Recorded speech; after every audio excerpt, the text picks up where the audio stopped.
চলে এসেছি আরও একটা নতুন ভিডিও নিয়ে, যেখানে আজকে আমি কথা বলবো আইএসএলে হয়ে যাওয়া লাস্ট দুটি ম্যাচ নিয়ে।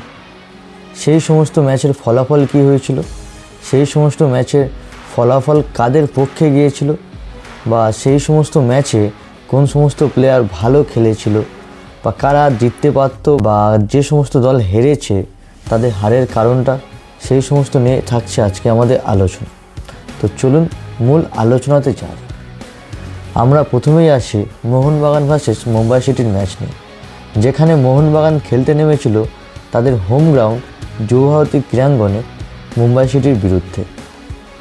তো মোহনবাগান এই মরশুমে এখনও পর্যন্ত যে ব্র্যান্ড অফ ফুটবল খেলছে, সেই ব্র্যান্ড অফ ফুটবলের ওপর নির্ভর করে মোহনবাগানের প্রত্যেকটা সমর্থক সহ ইন্ডিয়ান ফুটবলের সমর্থকরা ভেবেছিল হয়তো মোহনবাগান এই মরশুমে তারা তাদের মুম্বাই সিটি এফসির ফাঁড়াটা কাটাবে।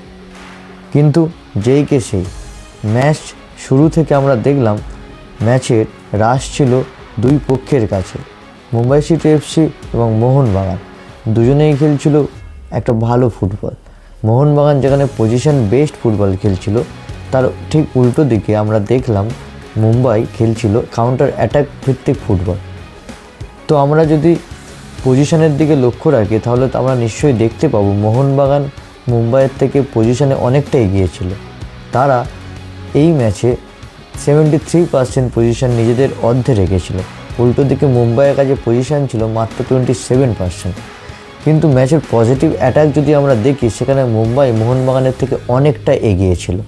আর এর সুবাদে তারা ম্যাচের 27 মিনিটের মাথায় মোহনবাগানের এই প্রাক্তনী জনি কাউকোর অ্যাসিস্ট থেকে নাওফালের গোলে তারা 1 গোলের লিড নিয়ে নেয় ম্যাচে, এবং পরবর্তীকালে ম্যাচে আর কোনো গোল না হওয়ার জন্য এই লিডটাই ম্যাচের নির্ণায়ক হয়ে যায়।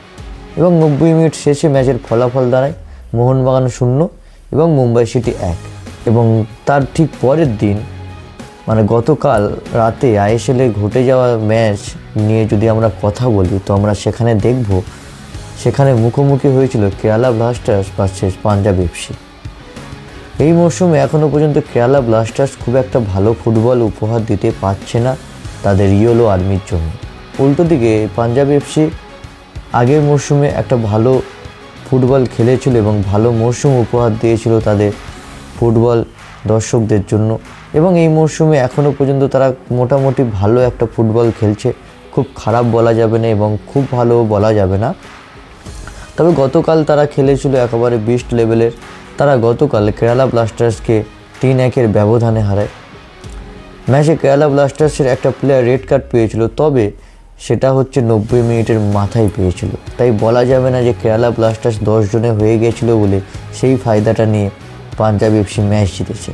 পাঞ্জাব পুরো ম্যাচটা পুরো 90 মিনিট ডমিনেশন করে ফুটবল খেলেছে, এবং তারা এই জয়টা পাওয়ার পরে বর্তমানে আইএসএলের লিগ টেবিলে তারা রয়েছে 5 নম্বর পজিশনে, অর্থাৎ টপ 4-এর দৌড়ে তারা এখনও টিকে আছে।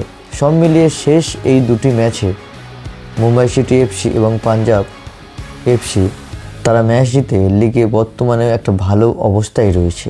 অপরদিকে মোহনবাগান ও কেরালা ব্লাস্টার্স ম্যাচ হেরে বর্তমানে লিগ টেবিলে একটু অস্বস্তিজনক অবস্থায় রয়েছে। আপনারা কোন ম্যাচটি দেখেছেন? আপনাদের কোন ম্যাচটি ভালো লেগেছে?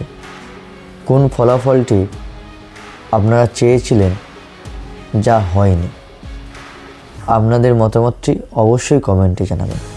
আর ভিডিওটি ভালো লেগে থাকলে অবশ্যই একটা লাইক, এবং খেলা সম্পর্কিত আরও এমন অনেক ভিডিও পেতে চাইলে অবশ্যই আমাদের চ্যানেলটিকে সাবস্ক্রাইব করে দেবেন।